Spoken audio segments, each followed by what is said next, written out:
के बल चलता है, फिर बड़ा हो जाता है, धीरे धीरे स्कूल जाता है। तो ये प्रकृति का नियम है, शरीर परिवर्तन होगा ही होगा। लेकिन मैं कहना चाहती हूँ हमारी सोच की परिवर्तन। आज इस वैज्ञानिक युग में भी कहीं न कहीं ऐसे रूढ़िवादी लोग हैं अभी भी। अब संकेत आप समझ गए होंगे। सदगुरु कबीर कहते हैं घूंघट का पट खोल दे तो को पियो मिलेंगे। और मैं यहाँ देख रही हूँ कि सारे माताएं, जितनी माताएं बैठी हुई हैं, सब घूंघट लगा के। मैं ये नहीं कह रही हूँ कि हमारी साथी बहन और हमारे संत लोग ऐसे बैठे खुला, ऐसे ना बैठे, लेकिन हम आपके घर जाएं तो हम आपको ना पहचान पाए। ऐसे घूंघट लगाना अच्छी बात नहीं है, और वो भी संतों के पास आकर के, ये तो और अच्छी बात है। इस पर आप विचार करिएगा। यहाँ से ज्यादा जब हम डॉक्टर के पास जाते हैं ना, तो हम संकोच करेंगे, अपना बीमारी ना बताएं, तो हमारा इलाज कैसे करेंगे? और हम संत महात्मा के पास आकर के हम अपने पर्दा को हटाएंगे नहीं, तो हमारे मन में क्या है वो हमें कैसे बता सकता है? जब हम गुरुजनों के पास जाते हैं तो गुरुजन हमारे बस चेहरे से हमें पढ़ लेते हैं कि इसको क्या तकलीफ है, क्या चाहते हैं ये। तो इस पर आप सब विचार करिएगा। वैसे हमारे साहब जी बहुत सुंदर विषय लेकर कहीं कर बनिया बोले आदमी छाड़ जानी आस। माताओं से मैं विशेष निवेदन करना चाहती हूँ कि आज पुरुष प्रधान देश में वैसे तो सरकार की तरफ से हमें 50% का आरक्षण मिला हुआ है, बस वहाँ न्यायालय की बात है। और गांव और घर में कहा जाए तो 10% से कम नहीं है। विचार करिएगा, जहाँ तक मैं देखती हूँ। वैसे हमारे संत समाज में 50% का आरक्षण है, जहाँ तक मैं समझती हूँ। कहीं कहीं अभी भी ये भी कमी है, धीरे धीरे पूरा कर लेंगे। तो मैं ये कहना चाहती हूँ, सदगुरु कबीर कहते हैं कि बुझ बुझ पंडित बीरवा न होए, आधे बचे पुरुष आधे बचे जो। सदगुरु कबीर कहे हैं 600 सवा 600 पूर्व वो बात आज लागू किए हैं सरकार की तरफ से। उस अधिकार को हमें समझना है। कैसे समझना है?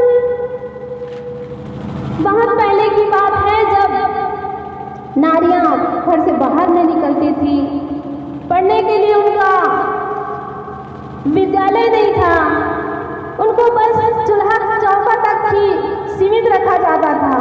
लेकिन आज कानून के हिसाब से, संविधान के हिसाब से और सत्संग के माध्यम से, और सच कहा जाए तो सदगुरु कबीर साहब की देन है, जिन्होंने कहा कि आधे बचे पुरुष आधे बचे जोड़। बुझ बुझ पंडित बीरवा न होए, आधे बचे पुरुष आधा बचे जोड़। सदगुरु कबीर ने जो हमें अधिकार दिए हैं, उस अधिकार का हमें सही उपयोग करना है। बंधुओं, माता बहनों, आज ये पुरुष प्रधान देश में जो लड़की और लड़का में आज भी भेद किया जा रहा है, इसको हमें मिटाना है। जब तक हम घर से, अपने मन से, अपनी सोच से इसको बदलेंगे नहीं, तब तक सरकार लिख दे रहे अपने डायरी में कि नारियों को आधा आरक्षण दे चुके हैं, लेकिन उस पर हम अमल ही नहीं करेंगे तो सरकार भी क्या करेगी? भाई, गांव में कोई प्रधान होना तो नारी को प्रधान बना देते हैं और सारे काम पुरुष करते हैं। क्या नारी नहीं कर सकती? कर सकती है। लेकिन पुरुष भाइयों से निवेदन करती हूँ और क्षमा भी चाहती हूँ, इस पर आप भी थोड़ा इनको दबा देते हैं, ये अच्छी बात नहीं है। उनकी गरिमा, उनकी प्रतिभा, उनकी ऊर्जा को आप समझें। झांसी की रानी की बात आप सोचे तो जरा, मंदाकिनी की बात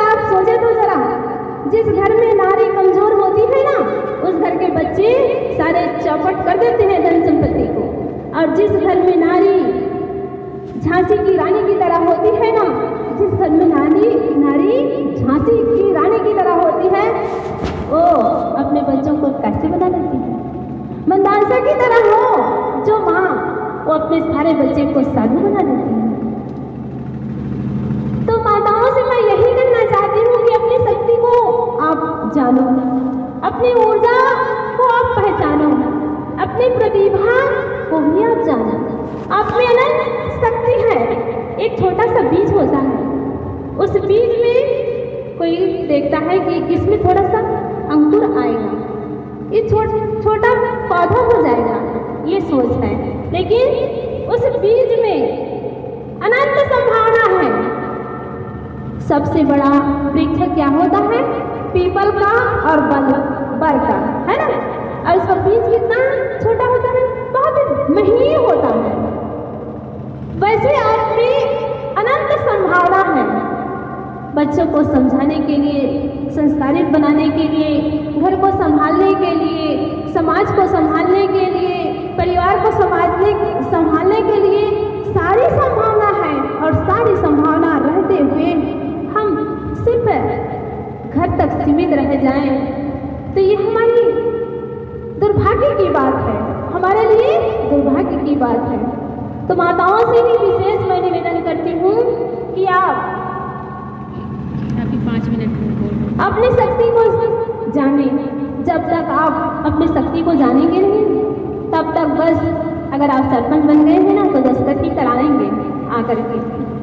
और ये बात अगर आप लोगों को लग रही हो कि साहब भी कैसे बोल रही है, तो मैं जो प्रैक्टिकल देखती हूँ और माहौल जो है वही बता रही हूँ। अपने जन्मभूमि की बात बताऊँ, महिला सरपंच है, अभी की बात है, बस 10-15 दिन की बात है।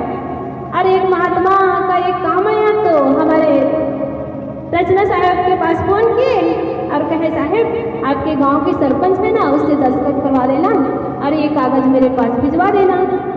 तो हमारी रचना साहब फ़ोन की सरपंच के पास, तो सरपंच तो फ़ोन उठाई नहीं, उनके पति उठाए और कहे कि क्या बात है बताओ ऐसे करके। तो हमारी रचना साहब कही कि नहीं, मुझे सरपंच से बात करनी है, जो बात करनी है उन्हीं से कहूँगी। तो वो थोड़ा अजीब सी बात किए और कहने लगे जो बात है मुझे तो बताओ, आपका काम हो जाएगा। तो कहे नहीं, मैं आपको नहीं बता सकती, मैं सरपंच को ही बताऊँगी। तो थोड़ा गुस्सा गए और गुस्सा कर कहे जो काम मैं कर सकता हूँ उसके लिए आप इतना परेशान क्यों हो रही हो, आ जाओ, क्या काम है। तो हम कहे कि नहीं, हम उन्हीं से बताएंगे। और फिर गए तो कहे कि भैया ये आपकी बात करने की तरीका ठीक नहीं है, क्योंकि हम सरपंच से बात करना चाहते हैं और सरपंच से हमें काम है, और आप कह रहे हैं कि हमें बताओ हमें बताओ। तो ये सब बताने का मेरा उद्देश्य ये है कि जो काम एक स्त्री कर सकती है उनके लिए भी वंचित किया जाता है, ये अच्छी बात नहीं है। और इसमें सिर्फ पुरुषों का ही हाथ नहीं है, इसमें नारियों का ज़्यादा हाथ है। कोई हम आगे बढ़ना चाहते हैं तो हमें ऐसे दबाने खींचने वाले होते हैं ना, तो हम गिर जाते हैं, और कोई ऐसे उठाने वाले होते हैं ना, तो हम आसमान में भी उठ जाते हैं। तो जितना पैर खींचने वाले होते हैं ना, तो पुरुष तो कम ही खींचेंगे। कोई महिला आगे बढ़ रही है ना, तो सासू माँ ही खींचने लग जाती है। क्या कहती है, अरे ऐसे काम नहीं करना है, ये हमारे परिवार के, हमारी परंपरा के, हमारी जाति के, हमारे बिरादरी के खिलाफ है। कौन से कानून में लिखा है कि नारी के लिए ये खिलाफ है, ये खिलाफ है, ये नहीं करना चाहिए, वो नहीं करना चाहिए? कौन से शास्त्र में लिखा है, कहाँ के कानून में है? ये प्रश्न कोई बहू नहीं कर पाती है। तो मैं ये सब इसलिए बताना चाहती हूँ कि आप अपने शक्ति को पहचाने। पुरुष प्रधान देश इसलिए कहा गया है कि जो पुरुष में शक्ति है, क्षमता है, ऊर्जा है, प्रतिभा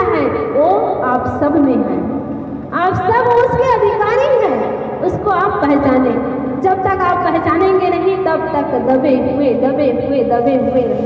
अब ऐसे संस्कार भी दिया जाता है, जैसे बच्ची जन्म ली, तू बच्ची है, तू बच्ची है, तू लड़की है, तो ये काम कर, लड़कों का काम ना कर, क्योंकि मानसिकता बनी हुई है। तो मैं यही कहना चाहती हूँ कि हम अपने सोच को बदलें। जब तक हम अपने सोच को बदलेंगे नहीं, तब तक हम समाज को और घर को और राष्ट्र को बदल ही नहीं सकते। अगर सचमुच में हम अपने जीवन में सुख और शांति और माहौल अच्छा चाहते हैं तो अपने सोच को बदलें। और जब तक हम सोच को बदलेंगे नहीं, तब तक हम न जीवन में परिवर्तन ला सकते हैं, न समाज में। मेरा समय पूरा हुआ, मैं अपने वाणी को विराम देती हूँ और पुनः एक बार सबको जयकारा लगाने की निवेदन करती हूँ।